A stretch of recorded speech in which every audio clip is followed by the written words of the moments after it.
유난히도 청명했던 8월의 어느 날, 한국외국어대학교에선 제8회 중학생 영어토론대회가 열렸습니다. 글로벌 인재 육성을 위해 YTN과 한국외대가 공동 개최한 이 대회는 2009년 고등 부문을 필두로 하여 이제는 중학생, 초등학생 대회까지 확대 발전하였습니다. 네, YTN이 다른 것보다 좀 더 경쟁 뭐 그런 게 좀 더 경쟁률이 좀 더 높고 사람들도 더 많이 참가하다 보니까 경쟁률이 더 높은 것 같아요. 올해도 역시 열띤 호응 속에서 서울, 부산, 광주 등 전국 각지 115개 팀이 이번 대회에 참가했는데요. 긴장 반 설렘 반, 초조하게 예선을 기다리던 학생들에겐 명사분들의 따뜻한 격려가 큰 힘이 되었습니다. 그래서 이 대회라는 것이 내가 어떠한 목표를 이루기 위한 경쟁을 통하는 과정이기도 하지만 이 자체를 즐기는 것이 정말 큰 의미가 있는 것이구나라는 생각이. 떨어진 게 속상하고 더 잘하고 싶어서, 또 누군가는 토론이 즐겁고 할수록 신이 나서 학생들의 참가 이유도 갖가지입니다. 저도 지금 YTN은 3번째 나가는 건데 되게 토론을 좋아하기도 하고 토론을 같은 사람들이랑 오랫동안 하다 보면은 그만큼 더 재밌기도 하니까, 그리고 토론을 이왕 재밌어서 자주 할 거 잘하면 좋은데 대회가 실력을 기르기엔 가장 좋은 기회인 것 같아서 여러 번 있을 때마다 나오게 되었습니다. 저마다의 꿈을 위해 모든 참가 학생은 치열한 토론을 벌였는데요. 예선과 본선 경기 동안 각 팀은 찬반으로 나뉘어 대회장에서 공개된 주제를 놓고 의외식 영어 토론을 벌이는데요. 찬성팀 각 토론자는 정부 측 수상, 부수상, 여당 원내 총무역을 맡아 주제에 찬성하는 논거를 연설하고 상대의 논거를 반박합니다. 반대팀 각 토론자는 야당 측 대표, 부대표, 야당 원내 총무역을 맡아 주제에 반대하는 논거를 연설하고 정부 측의 논거를 반박합니다. 자, 그럼 2017년 중학생 영어토론대회 마지막 경기장으로 가보실까요? 불꽃 튀는 접전 끝에 본선 마지막 무대에 당도한 두 팀입니다. 같은 학교 학생들이 똘똘 뭉쳤다. 의기투합의 진수를 보여줄 찬성팀의 트랜센던스. 학교는 달라도 토론으로 하나 되었다. 각인각색의 매력을 뽐낼 반대팀의 에픽. 이번 대회 결승전 주제입니다. HIV와 에이즈 감염자의 여행을 제한하는 국가들을 제재해야 한다. 건강과 인권에 관한 종합적인 연설을 펼칠 첫 주자는 어떤 토론자일까요? 제가 얘를 알기로는 가끔씩 막 장난기도 그런데 정말로 중요한 순간을 왔을 때 진짜 조심조심하고 그리고 아주 천천히 모든 걸 막 이끌어 나가는 그 성격을 가지고 있는데, 이제 PM First Speaker를 하면은 그런 게 많이 필요하거든요. 왜냐하면 천천히 할 말 다 하고 그리고 틀린 말 안 하고 조심조심 하는 게 제일 중요한 것 같은데, 그런 성격이 잘 맞아서 한 것 같아요. 정부 수상을 맡은 허윤 학생의 연설입니다. Mr. Madam Speaker, as the world is progressing beyond the stigmatization and discrimination of people living with HIV/AIDS, some nations continue to refuse the humane recognition that these individuals are victims and not criminals. Those nations include conservative states such as Jordan, Yemen, and Sudan, as well as developed countries such as Singapore, Qatar, and Russia. And for these countries, people living with HIV/AIDS are not only refused citizenship and also residence visas, but they are also denied entry altogether. And as the Coalition of the Willing, we propose the following. Firstly, we will place economic sanctions on these states. We will impose restrictions on capital and trade, as well as an embargo on arms and transfer of assets.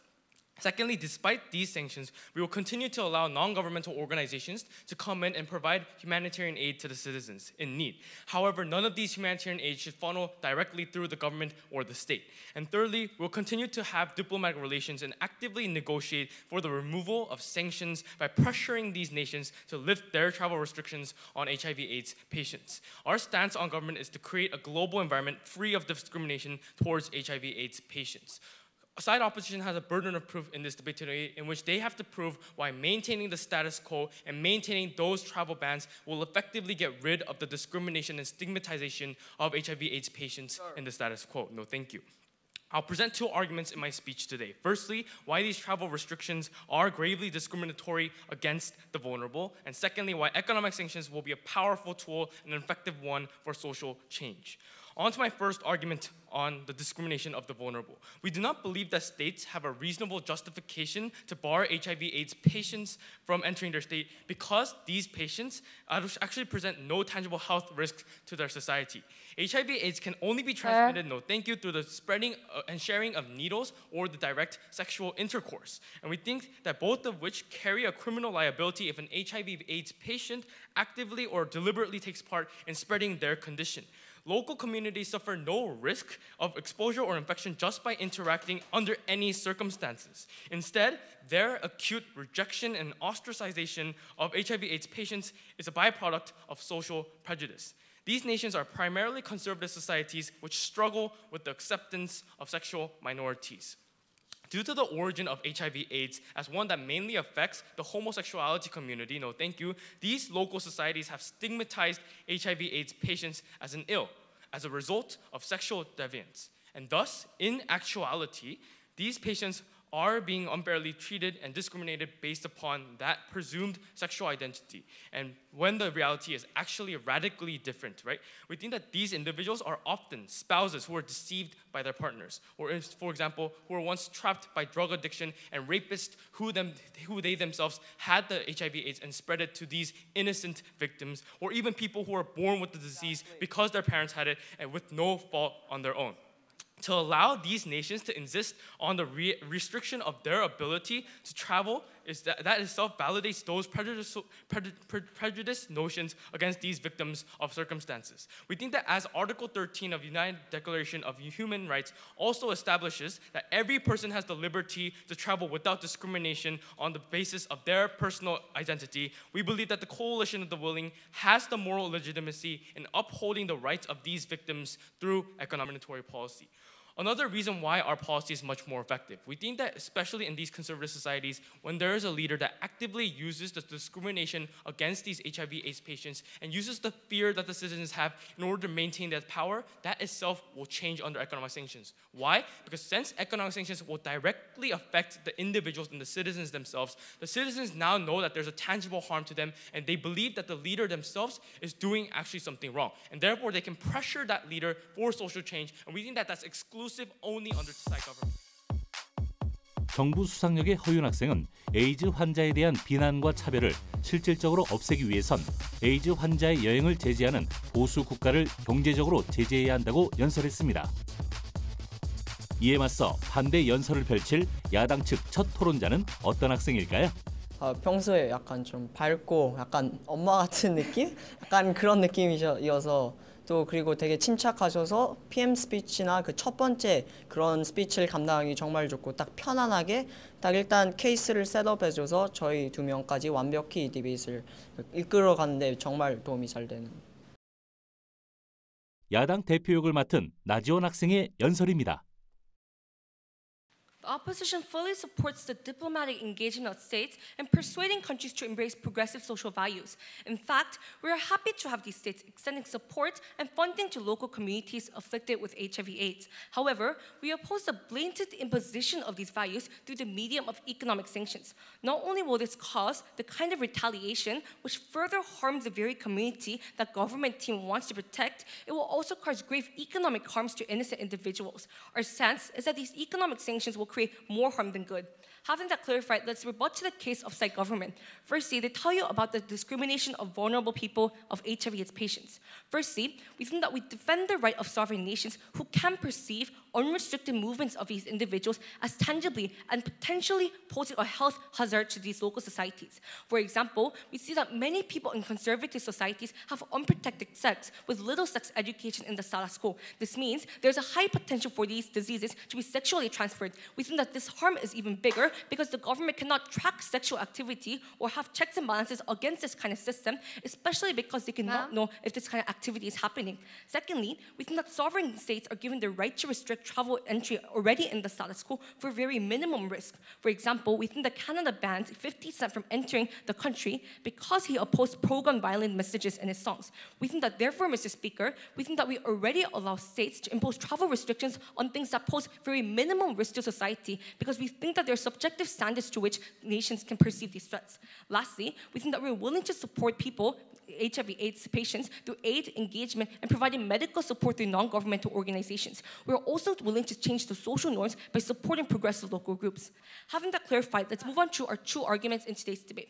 I will present two arguments in my speech. Firstly, sanctions will create worse trade-off harms to vulnerable individuals in society. Secondly, it will shore off anti-liberal sentiments that will worsen public backlash against the HIV/AIDS community. Onto our first argument of victimizing local societies, I have two levels of analysis. First, economic sanctions unfairly punish every individual in society. The loss of international trade will lead to a complete breakdown of all economic activity within the state. Local supply chains will face severe trade deals with an excess of goods that no longer have any buyers, whereas local societies that rely on imports for their domestic needs will face crucial shortages in supply. The chain of harm activated here is tremendous. Businesses will face foreclosure and employees will lose jobs in the widest scale the nation has ever seen. We think that the prices of goods will skyrocket while people will languish with little to no disposable income. This shortage is not just those relating to everyday commodities. Hospitals will face shortages in medical supplies, while clean water and staple food will become unaffordable. Every household, except those of the financial elite, will face a denial of their basic human right to survive in what is essentially the creation of a humanitarian crisis. Secondly, HIV/AIDS patients and other vulnerable groups will be the most adversely affected by these sanctions. The impact of economic sanctions are amplified for those already facing discrimination or lack of privilege within the social structure, as they are the most dispensable members of society. They will be the first to be fired and the last to receive their basic needs from the state. Those that are the weakest will be the biggest sufferers, as evidenced by the sanctions imposed on Iraq prior to military intervention. 야당 대표역의 나지원 학생은 에이즈 환자에 대한 차별은 없어야 하지만 경제 제재 조치는 무고한 개인에게 해를 입히며 개별 국가의 통치권을 침해해선 안 된다고 연설했습니다. 자, 찬성팀이 다시 반박할 차례인데요. 팀의 버팀목이 되어줄 이 토론자는 누구? 제가 이은지 선배랑 많은 동안 그 디베이트도 많이 나오고 학교 선배도이기도 해가지고 많이 친해졌는데 제가 깨달았던 거는 이 오빠는 되게 배려도 많고 되게 사람들이 막 좌절하고 있을 때 괜찮다고 해줘서 그게 제가 제일 중요했던 것 같은데 이은지 오빠가 두 번째로 나오거든요. 저 생각엔 그게 되게 맞았던 게 많이 지고 있을 때나 이럴 때 나와가지고 우리 주장을 제대로 똑바로 전달해주고 그래서 더 저가 그 다음으로 나갈 때 더 쉽게 만들어주는 것 같아요. 그래서 저 생각에는 이은지 선배 되게 잘하고 되게 배려 많은 것 같아요. 정부 부수상 역을 맡은 이은지 학생의 연설입니다. Mr. Speaker and Madam Speaker, before moving on to the rebuttals that we have to the previous speaker, let me point out the biggest flaw in team opposition. They literally did not engage to our argument on the solvency, right? We clearly told you in our first speaker that solvency comes and derives from the very fact that when people in the status quo have this unlogical and illogical or irrational fear against people like HIV/AIDS, we told you that once they are clearly affected, they will have the opportunity to actually evaluate the harms and benefits of a certain policy or harms and benefits of a stigmatization, right? We told you in our first argument and our second argument and our first speaker, there is a clear mode of discourse between the government and the citizens will make sure that there is logical reasoning behind their hatred other than irrational fear. Additionally, the reason why this argument is important is that in the status quo, many conservative societies use this irrational fear to manipulate people and use this irrational fear for people to stigmatize HIV/AIDS people, for the government to have power in their regime, right? Thus, we told you that once irrational fear is gone, which they did not engage to, we think that this is a core value of sovereignty under our case. And that's their biggest mistake. No, thank you. And let me talk about the rebuttal that they told us to in our case, right? The previous speaker keeps on talking about on the issues of how in the status quo there's so little sex education, and this is contagious.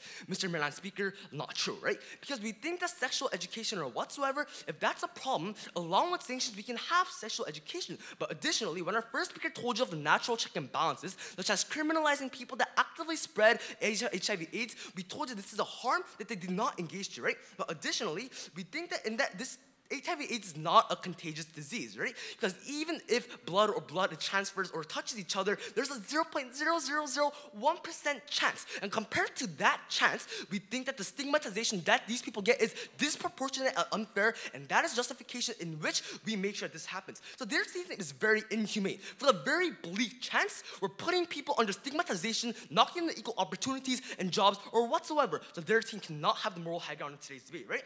Additionally, we think that the reason why we take this debate clearly home is that anti-sentiments will not exist. Anti-sentiment in their second argument only is under the characterization that the dictator of a conservative nation tells the people the dictator will protect the individuals from Western sentiments. But Mr. Milan speaker, no thank you.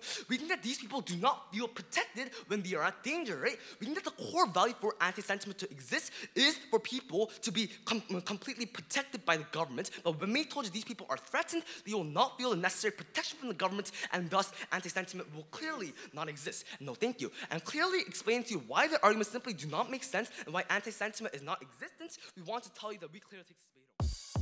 정부 부수상역의 이윤재 학생은 에이즈 전염성이 희박한데도 에이즈 환자의 여행을 제한하는 것은 불공평한 처사이며 장기적인 관점에서 인권을 향상하기 위해선 경제 제재에 따른 단기적인 희생은 불가피하다며 반박했습니다. 반대팀도 이해에 질 수 없겠죠? 찬성팀 논거를 반박할 다음 토론자를 소개합니다. 주한이는 되게 평소에 되게 침착하고 되게 조금 무뚝뚝한 성격인데 그 침착함이 주한이는 데퓨티거든요, 저희 팀에. 근데 데퓨티 할 때 좋은 이유가 대부분 막 감정 때문에 좀 과열되거나 그럴 수 있는 경향이 있는데 침착하게 왜 저희가 논리적으로 이겼는지 하나하나씩 집어줘가지고 성격이 그 토론할 때 되게 많이 도움이 되는 것 같아요. 야당 부대표 역을 맡은 성주한 학생의 연설입니다. Mr. and Madam Speaker, we think that in order for proper change to exist, we think that the perception of individuals needs to change in the first place. We think under their side, we told you about how there's going to be anti-Western sentiments, more resentment against HIV patients, and we think that their rebuttals are not enough to prove the benefits that their side tries to mention in today's debate to begin with. I'm going to divide my rebuttals into two parts. First, regarding the benefits for these AIDS victims. Second, regarding sanctions and the effectiveness. Firstly, regarding AIDS victims. They told us in today's debate how we're discriminating against these vulnerable HIV/AIDS patients, right? But the reason why we don't think that's necessarily the case is that once there is a potential health hazard that actually exists, even if it's extremely small like they tell us in today's debate. For example, we think that especially in the context of conservative states, we think that it is likely for individuals to actually have unprotected sex, for example, where education does not necessarily exist much in these conservative states. That's why we think that we reject the idea that it's not really contagious to begin with. But exactly, even if it is, we think that Canada banned 50 Cent from entering the country to perform because his song opposed his pro-gun violence message to individuals, right? That clearly shows even if the harms are minimal, we think that national sovereignty still matters in the context of today's debate. But secondly, we think that there actually is a myriad of travel choices for other countries, and there is no dire need for actual drastic solutions like economic sanctions to begin with. That's why we think that the urgency that they try to mention does not exist at all to begin with, and that's why we think that that argument itself falls at the end of the day. And then they try to say that, well, we have humanitarian aid, we can benefit them anyways. The reason why that cannot exist and the reason why it's worse under their side is because dictators or other leaders from certain societies can simply say, I don't like you anymore, so therefore they can just completely kick out NGOs to exist in the first place, right? Because of these anti-Western sentiments that will exist. We think that that actually happened, and we think that is something justified, and that is something that actually happened in the status quo to begin with. That's why we think it's going to be worse for HIV patients, because now they completely lose their other alternative in order to gain benefits to begin with, right? We think that's just a simple mischaracterization coming from their side to begin with. But we also told you about how they basically like look in a utopian world where everyone compares the benefits and harms. But we clearly think that's not the case, right? We think people are irrational to begin with. They don't necessarily choose these things. We think because they're swayed by emotions, we think it's extremely likely for individuals just to have an anti-sentiment, and that's why we think there's going to be much more harms on their side. But third, let's say change exists. We think that even in that case, it's going to be bad because, like I said, perception needs to change in order for change to exist. Especially when we see, for example, after the Civil War, we think that Jim Crow laws still existed, which actually made African Americans even have a worse time, right? And that's because of the resentment that goes to these individuals. And we clearly told you about how resentment will exist, right? That's why we think that even if those benefits are true, we think that we are the ones that need to. 야당 부대표에게 성주한 학생은 에이즈 환자에게 돌아갈 실질적인 혜택을 고려한다면 경제 제재가 적합하지 않은 정책이며 에이즈 환자가 받을 혜택보다는 다수가 입을 피해가 더 클 것이라고 반박했습니다. 이제 오늘 토론의 쟁점을 파고들 찬성팀 히든카드의 차례입니다. 일단 재은이 학생은 저희 팀에서 3번 스피커 윕을 맡고 있는데요. 일단 성격 자체는 자기 의견이 아주 강해요. 일단 자기 의견이 되게 강하고요. 그리고 저랑 윤재가 얘한테 뭘 말하려고 하면 아무리 저희가 몇 번을 말해도 자기 의견 자체가 강한 그런 성격 면이 있는 것 같은데 저는 오히려 이렇게 3번 스피커 할 때는 이런 것도 되게 중요하다고 생각하는 게 3번의 롤이 일단 이 디베이트에서는 뭐가 중요하고 이게 왜 중요하다고 저 심판들한테 그걸 어필하는 건데 그 자체를 일단 재현이가 확실하게 디베이트에서 뭐가 중요하고 이게 왜 중요하고 이게 왜 저희가 더 설명을 잘했는지 일단 그 성격 면에서 일단 그게 되게 잘 맞는다고 생각해서 윕을 되게 잘 한다고 생각합니다. 여당 원내 총무역을 맡은 양재은 학생의 연설입니다.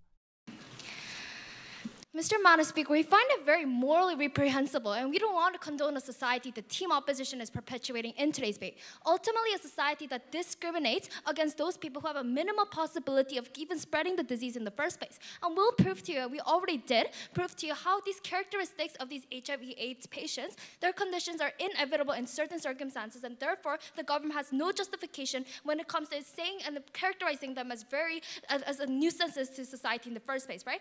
Therefore, Mr. Madam Speaker, let me move on directly to two clashes in today's debate. First clash, are sanctions morally justified to preserve this value of human rights of HIV/AIDS patients? Second clash, are sanctions effective when it comes to protecting these patients, or are there going to be possible backlashes? Moving on directly to the first clash, Mr. Speaker, the only thing that they have talked to us is how there's going to be economic harms to these individuals, how it's unfair to punish all of them, and they said that these people are going to be contagiously spreading these kind of diseases, meaning that they have the justification to ban this kind of people from coming in. First of all, Mr. Madam Speaker, we clearly told you from the beginning, Speaker, that it's this idea and the condition of HIV/AIDS itself is not contagious. We told you, Mr. Madam Speaker, that the act of normal human interaction does not even spread the disease in the first place. And we told you natural check and balance mechanism exists in which when somebody maliciously tries to spread the condition within the country, then we already criminalize this kind of intent in the first place. So that, Mr. Madam Speaker, is not a harm under our side. But second, Mr. Speaker, we proved to you in today's debate that we told you that the characterization of HIV/AIDS patient, that the fact that they did not opt to be into that medical condition simply because they might have been raped by a person with HIV/AIDS or somebody who was inherited it by disease or by birth, we think, Mr. Madam Speaker, the government cannot discriminate against these kind of identities and birth lottery. We think, Mr. Speaker, government should play a greater role when it comes to maximizing this kind of social mobility of individuals, recognizing the luck that HIV/AIDS conditions can also affect these individuals in the first place. So therefore, Mr. Madam Speaker, we find it very factually mischaracterizing that they even say that these people are contagious. But even if, Mr. Speaker, we agree upon their characterization, just because of a minimal possibility that you're spreading a disease, we can't just simply strip away all of the fundamental rights that we respect universally, right? Therefore, Mr. Madam Speaker, we think we proved to you in today's debate that the opposition bases their systematic discrimination against vulnerable groups of society on faulty misconceptions and irrational fears that undermine these kind of fundamental human rights. Therefore, Mr. Madam Speaker, we win upon a moral higher ground, right? But sir, third of all, when they talk about how lots of these economic individuals are going to be, innocent individuals are going to be harmed, we think comparatively the problem that these HIV/AIDS patients are facing within the status quo, we think, Mr. Madam Speaker, the fact that they're banned from even traveling to a certain type of nation, the fact that they can't even return to their own countries, we think, Mr. Madam Speaker, that's comparatively worse than the suffering that is invoked by the citizens in these kind of countries that are sanctioned. Why is that? It's because with the suffering that we told you is short-term in the first place. We think these people have a system to opt out, in this case when they actually pressured the government to change, but we think that this opt-out system does not exist if they permanently discriminate against these kind of HIV/AIDS patients. Therefore, Mr. Madam Speaker, because we also provide you with the policy that we're still going to bring NGOs benefit to ensure this kind of fundamental survival of these people in the first place, we think that Mr. Madam Speaker will clearly justify in today's debate, and that is why we win the first caution. 여당 원내 총무역의 양재은 학생은 질병을 근거로 개인을 차별해서는 안 되며 이러한 차별을 국제적인 차원에서 제재하지 않는다면 에이즈 환자에 대한 차별과 반감이 심화할 것이라고 주장했습니다. 마지막으로 주어진 공격의 기회, 반대팀의 승부수를 띄울 이 토론자는 누구일까요? 승록이는 그 웹 스피커를 맡고 있고요. 승록이는 원래 2학년이지만 되게 밝고 되게 막 선배들한테 이렇게 얘기하는 것도 좋아하고 그래서 되게 케이스 빌딩 할 때도 되게 도움이 많이 되고 그리고 반박을 정말 잘해줘요. 그래서 전체적으로 볼 때 반박을 잘해줘서 우리 팀이 맨 마지막으로 이길 수 있게 해줘요. 야당 원내 총무역을 맡은 이승록 학생의 연설입니다. Ladies and gentlemen, especially in the status quo, when we actually did have the presence of NGOs, when at least hatred to not even opt into the talk, not even have interaction didn't exist.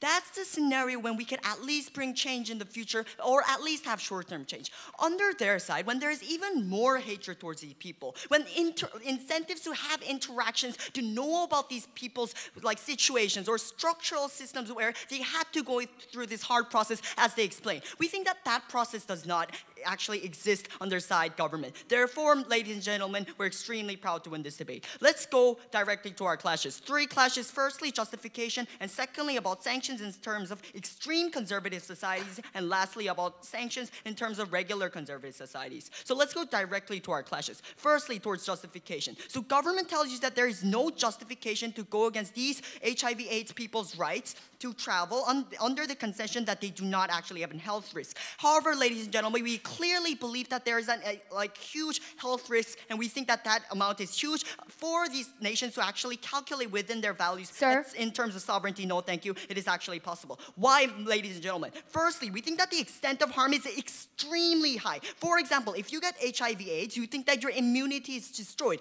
Your possibility to get other disease and this killing you is extremely high. Also, other than that, we think that possibility of infection does actually exist to at least a 1% or whatnot. We think that these people can actually get people can actually get infected through things like sports, through things like wounds, or things like kisses. No, thank you. But, ladies and gentlemen, so when that 1% happens, but when the harm is so severe, let's look at the example of these nuclear facilities. Their possibility of blowing up is extremely low, but their harm is extremely high. What this actually illustrates to you, ladies and gentlemen, is that we think that it is the sovereign nation's rights to actually calculate this benefit if it is so high. But secondly, ladies and gentlemen, no, thank you. We think that there is a clear incentive structure or a structure in which underside government, we think that there is no way to regulate it, how there will be more infections. Why? We've clearly given you the comparison about how these conservative societies are the societies that have lacking of sex education. Also, we've also told you how it's hard to traffic these sexual activity. Their only check and balance was that they will actually catch them. But what's worse is that these people usually fake their identity to these individuals, as we've clearly told you. So what's worse is that they actually know that they're HIV patients after they go through the sexual intercourse or whatnot. That's why, in fear of prosecution from the government or in fear of society actually prosecuting you, that's the exact reason why we think that they cannot block this system of contagiousness, block this system of where it keeps going on at the end of the day. That's why we clearly believe that it is indeed a health risk, and we're more than happy to say that for these governments, they have clear sovereignty to go against this. Secondly, towards the sanctions. So let's talk about these extreme societies, whether sanctions itself is effective in the first place. Let's look at, firstly, places like North Korea. We think that these places where dictatorships, we think sanctions don't exist in the first place. Why? Because their governments are set up on the standard in which they don't care about their citizens in the first place. They don't care about the domestic market. Look at what North Korea is doing. They don't even feed their citizens. They just brainwash that. That's because of other people. What this exactly proves to you is that these extremely conservative societies, which is actually most of the debate, we think that it isn't actually effective. 야당 원내 총무역의 이승록 학생은 에이즈는 감염 확률이 낮더라도 치사율은 높으므로 건강상에 심각한 위협이 된다고 말했습니다. 또한 보수 국가를 경제적으로 압박하더라도 실질적인 제재력은 떨어진다고 주장했습니다. 이제 반대팀 대표 주자인 성주환 학생의 최종 변론입니다. there's two issues in today's debate. First, regarding HIV/AIDS victims, and second, the resentment and the sentiments that people will have. Firstly, regarding the HIV/AIDS victims, they told us about how we need discrimination, how we shouldn't discriminate the vulnerable, right? First of all, we clearly explained to you throughout today's debate, it's not just the issue of 1%, right? We think that especially in the context of conservative nation, we already proven to you where education does not exist, where they do not understand the idea of having condoms, and where prostitutions are extremely allowed to exist in these places. We think it's extremely likely for individuals to also be infected in these certain cases. And even if that's not the case, we explained to you in our third speaker that even in cases of nuclear energy, when there's mass harms that will exist, we think that we always prevent these things from existing. But secondly, we think that we can always give these individuals aid, and we think there's always other types of places that they can go to anyways, right? We already explained to you about how it's not necessarily an urgent situation that's going on. And the reason why we win today's comparison is because we clearly explained to you about how there are going to be more individuals that are infected, right? How without humanitarian aid to begin with, that means that they cannot be cured in the first place, right? We clearly explained to you about how they can just kick out humanitarian aid, for example. And because there's going to be so many individuals that are going to be harmed, humanitarian aid is just not enough to get rid of all the harms that will exist on their side of the house, right? We think that therefore, there's going to be so many more harms and lives that are going to be actually lost because of humanitarian aid. But because we also told you about the economic harms that will exist and about how people will also lose lives, especially when they're in poverty, we think that we have to take this comparison. Because compared to their side, we're actually taking the lives of actual individuals, right? However, on their side, all they have in their best case is that, well, it can discriminate some individuals. We clearly told you about how they can look for other alternatives, about how that the principle completely does not stand in today's debate, because we told you about practically, there are so many real, concrete, massive harms that exist on our side of the house. And then another point of issue in today's debate was regarding resentment, right? We think that we clearly told you in today's debate about how the psychology of individuals are already, first of all, very conservative to begin with, but they're very emotional, right? We already told you about those characteristics. That's why, even if they claim they will be able to change, we clearly don't think that's the case, because people generally don't make that why this happened to us calculates to begin with, because they are very emotional, because they continuously was brainwashed that this is natural things to exist to begin with. We think that because of those reasons, their changes do not necessarily exist. However, we clearly explained to you about how resentment will exist, right? People will actually understand that their lives are being lost, about how economy is getting much worse because of the sanctions that exist. We think that's extremely harmful for individuals, and we think that's why their people will actually have a negative mindset. And it's extremely likely that the dictator can say that it's the fault of Western media, it's the fault of Western places, especially because they can just say it's not my fault for people dying, it's actually the fault of other people. And they can spread that message by using media, for example, and the methods that we explained to you in our first and second and third speaker. That's exactly why there are going to be more resentment on their side. Because we told you about how resentment will more exist on their side, and because we told you that in a comparison, there's so many practical, real lives being lost, we think that we're the ones that take this debate home. Thank you. Right, we thank the previous. To finally close this debate, government reply. 마지막으로 찬성팀 이윤재 학생이 최종 변론을 합니다. Mr. Speaker, the whip told you that AIDS and HIV is very dangerous. You can die from it. Your immune system will be caused to get dysfunctional, right? Mr. Speaker, and the exact same whip speaker said, we don't have a responsibility to cure those people because of sovereignty. We think that under those cases, when these people are especially vulnerable and they are going through very harmful situations, it's more than a responsibility for the international community to encourage these people to be able to go overseas, get cured, and return back to their country, right? In the status quo, we clearly told you in an unengaged third argument that these people cannot return back to society because when they come back, they are banned from traveling, right? We told you, if causes are that severe, we told you that only our team can uphold the moral high ground in which we cure such desperate people, right? Let's talk about their stance. They talk about why this is sovereignty and why sovereignty is very important if it's contagious. Mr. Madam Speaker, our whip speaker clearly told you that sovereignty only exists under countries that provide the fundamental and the basic human rights, which their whip speaker did not respond to, right? This is why sovereignty sovereignty is not always absolute, especially under cases when the most vulnerable actors of society and these people are infringed upon their rights. Additionally, they talk about why this is contagious, especially in these conservative societies, education is not well done. Mr. Madam Speaker, we already rebutted to this by telling you that education is really the problem. The solution is through education, not through letting these people get stigmatized. What they're doing as team opposition is they're blaming people without cause. They're blaming people that are victims as criminals, right? Mr. Madam Speaker, some people are born with HIV/AIDS. Some people are transferred because of rape or whatsoever, right? These people do not have the right or do not have the responsibility to bear with a social stigma in the entirety of their life. We take this way home. Additionally, they talk about why this is contagious. Mr. Madam Speaker, firstly, we already told you in our second speaker that this is already criminalized, which you simply do not respond to. Additionally, we think that even if we assume those odds, we think that even at the most minimal cases, is it right? Is it justified for us to deny the most fundamental rights of the individuals? We told you that in these cases, because they must be protected in society, we told you this is very important.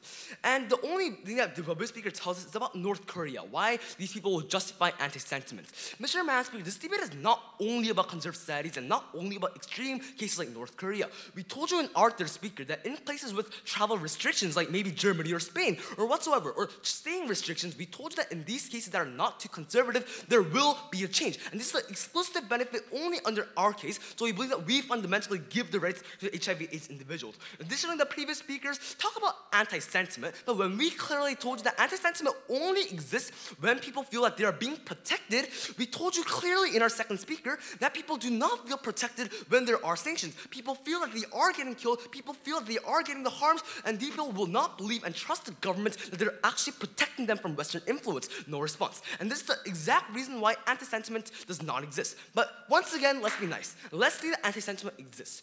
We told you that even in the status quo in these conservative nations, we clearly told you that anti-sentiment already exists and it's most responsible for governments to solve these issues. But on their side, they want natural change. It's not going to work, right? We think that if sentiments are that bad to the extent they said we're not going to change it, nothing's going to be solved under their case as well. But most importantly, we think that anti-sentiment is a natural process of change that exists in every single social change. That can never be a justification in which we disregard the most vulnerable people of society. Thank you.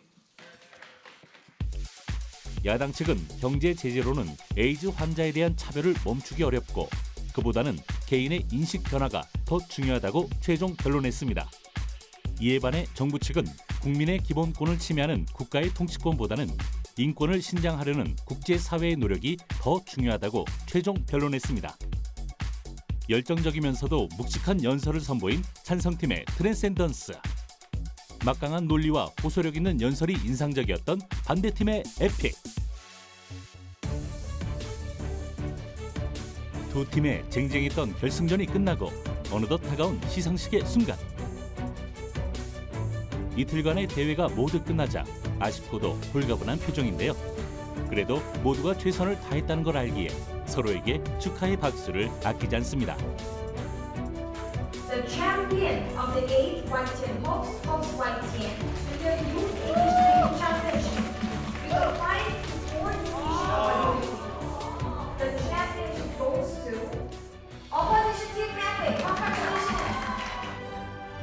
이번 대회 챔피언의 영광은 반대팀이었던 에픽에게로 돌아갔습니다. 트랜센던스 팀은 단 한 표 차로 아깝게 준우승을 차지했는데요. 본선 16강에 오른 팀들은 단체상을, 개별 연설 점수에 따라선 개인상을 받게 되었습니다. 올해 우승을 차지한 에픽팀 전원은 개인상까지도 휩쓸었습니다.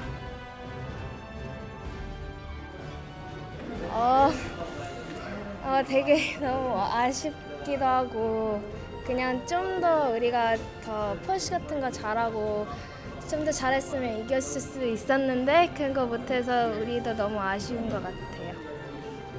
저도 굉장히 아쉽고요. 일단 팀메이트한테 일단 고맙다는 말 하고 싶고요.